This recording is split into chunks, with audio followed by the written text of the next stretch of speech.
क्या आपने कभी सोचा है कि देश की सुरक्षा के पीछे कौन लोग काम करते हैं, जिनका नाम तक सामने नहीं आता?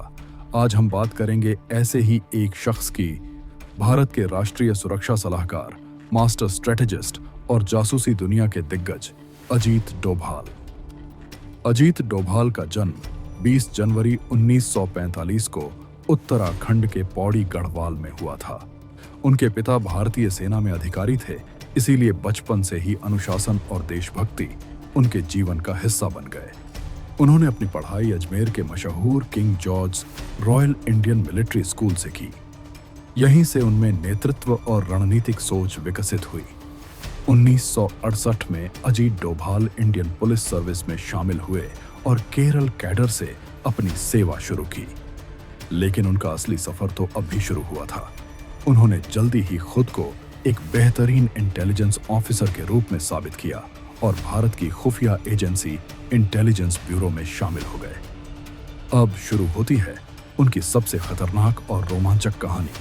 अजीत डोभाल ने अपने करियर में 7 साल तक पाकिस्तान में अंडरकवर एजेंट के रूप में काम किया। जी हाँ, 7 साल। वो वहां मुस्लिम बनकर रहे, नमाज पढ़ी और दुश्मन देश के अंदर रहकर भारत के लिए अहम जानकारी जुटाई। एक बार तो उनकी पहचान लगभग उजागर हो गई थी, लेकिन अपनी चतुराई से उन्होंने खुद को बचा लिया। यह किसी फिल्मी कहानी से कम नहीं लगता, लेकिन यह हकीकत है। 1988 में ऑपरेशन ब्लैक थंडर के दौरान अजीत डोभाल ने आतंकवादियों के बीच घुसकर उनकी जानकारी हासिल की और ऑपरेशन को सफल बनाने में महत्वपूर्ण भूमिका निभाई। कश्मीर में आतंकवाद के द्वार में भी उन्होंने कई ऑपरेशनों को अंजाम दिया और कई आतंकियों को आत्मसमर्पण के लिए मजबूर किया। उनकी रणनीति हमेशा सीधी नहीं, बल्कि बेहद चतुर और मनोवैज्ञानिक होती थी। 1999 में IC 814 हाईजैकिंग के दौरान अजीत डोभाल भी उन अधिकारियों में शामिल थे जिन्होंने आतंकवादियों से बातचीत की और यात्रियों को बचाने की कोशिश की।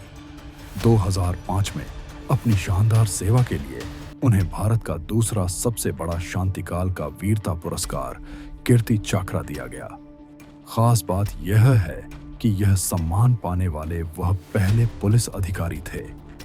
2014 में जब नरेंद्र मोदी प्रधानमंत्री बने तो उन्होंने अजीत डोभाल को भारत का राष्ट्रीय सुरक्षा सलाहकार NSA नियुक्त किया।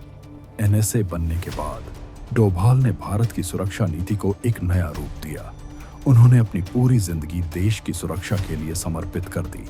न कोई लाइमलाइट, न कोई पब्लिसिटी, सिर्फ देश के लिए काम। आज भी जब देश सुरक्षित है तो कहीं ना कहीं उसके पीछे अजीत डोभाल जैसे लोगों की मेहनत और बलिदान छुपा होता है। तो यह थी कहानी भारत के जेम्स बॉन्ड अजीत डोभाल की। अगर आपको यह वीडियो पसंद आया हो तो लाइक करें, शेयर करें और चैनल को सब्सक्राइब करना न भूलें। जय हिंद।